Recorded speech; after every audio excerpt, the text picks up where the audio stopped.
My name is Susan Hiller, and I'm an artist based in London. Well, actually there were, but I didn't know about them because nobody knew about the very good women artists of the 70s until the 90s. That's why there are so many very old women now being celebrated as great artists because they were neglected in the 70s. Certainly they were there, but of course they weren't well known, so I didn't know about them. How was it to be a woman artist? Well, the problem for every artist is basically to define who they are and what their work is going to be. That is, gender has nothing to do with that. It's more difficult if you are female in our society because there haven't been a strong history of women artists. But that's also a great privilege because it gives you a lot to do. There's a lot of stuff that hasn't been done that you can do. And I think the fact that now, at least in the UK and the United States, the majority of young artists are women, shows that the repression that previously existed had a lot to do with this lack of a history. And now that there is a history, it's not so difficult. But that doesn't mean it isn't difficult, but it's not as difficult as it once was. And all the discussions around feminism and gender and sensibility and so forth, self-expression, the body, all those arguments have been made public. So there's a wealth of references for women artists. I don't believe that women artists do work that's female. It doesn't have to be feminine. I think that's a big mistake that there used to be, that if you did a certain kind of work as a woman, it was not any good because it was too feminine. Or if you didn't, then you were working like a man, and that wasn't good either. But I think all those ideas are too old-fashioned now. Nobody takes them seriously.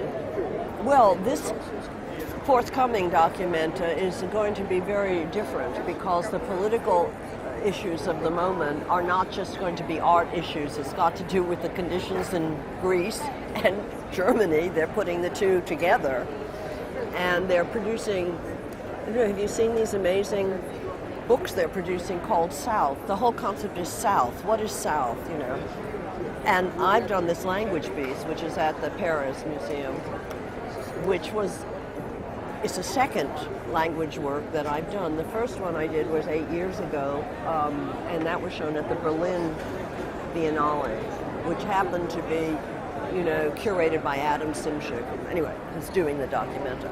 So Adam and I go back years. I did shows in Poland at the old Foxel Gallery. It's interesting that you think that documenta still has this importance, and I find that very positive, and I'm very glad to hear it because I have the impression that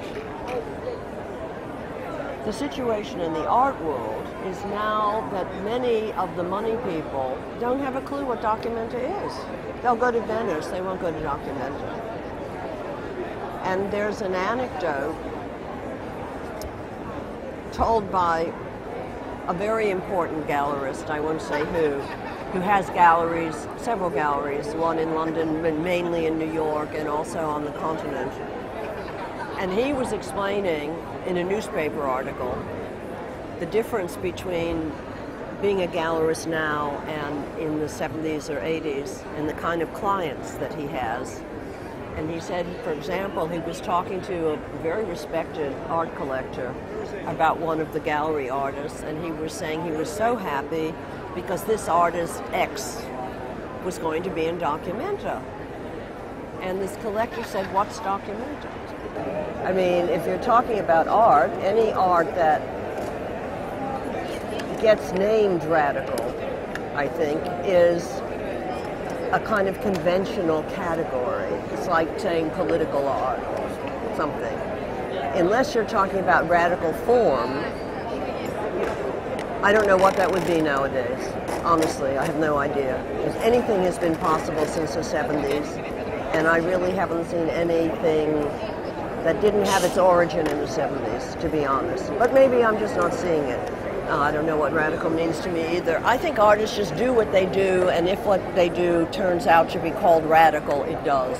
I'm always suspicious of people who make claims for their own work by saying my work is very radical. I never believe that.